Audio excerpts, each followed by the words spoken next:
Zee 24 तास एक पाऊल पुढे।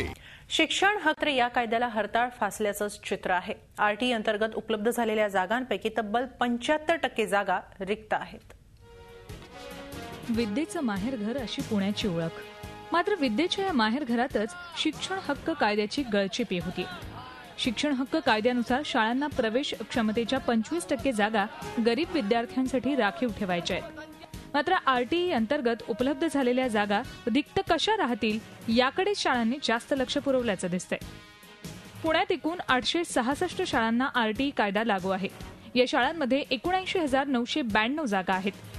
25% 19,993 जागा गरीब विद्यार्थ्यांसाठी आहेत। मात्र आजवर प्रवेश दिला गेलाय तो फक्त 5,196 विद्यार्थ्यांना, आणि प्रवेशाविना रिक्त राहिलेल्या जागा आहेत तब्बल 15,000। इंग्रजी माध्यमाच्या मुजोर खासगी शाळा आणि त्याचबरोबर शिक्षण विभागही याला जबाबदार असल्याचा आरोप होतोय। एकूण 22% प्रवेश मिळालेले आहेत। यामुळे आर्थिक दुर्बल घटकातील जे अनुसूचित जाती जमातीचे विद्यार्थी आपल्या हक्काच्या प्रवेशापासून वंचित राहिलेले आहेत। याला शाळा प्रशासनाबरोबर शिक्षण खात्याचे अधिकारी जबाबदार आहेत। पुणे जिल्हा, सोलापूर आणि अहमदनगर या पुणे विभागातल्या ठिकाणांची स्थिती तर आणखीनच वाईट आहे। पुणे विभागात आरटीई अंतर्गत उपलब्ध झालेल्या जागांपैकी तब्बल 80% जागांवर प्रवेश देण्यात आलेला नाही।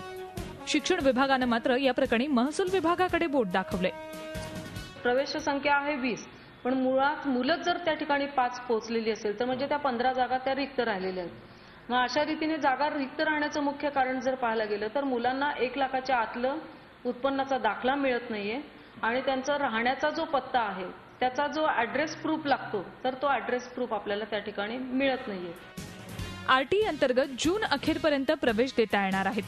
मात्र जानेवारीपासून ही प्रवेश प्रक्रिया सुरू झाली आणि गेल्या 4 महिन्यात फक्त 25% जागांवर प्रवेश दिला गेलाय।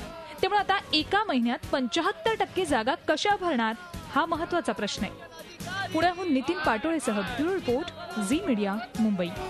झी 24 तास एक पाऊल पुढे।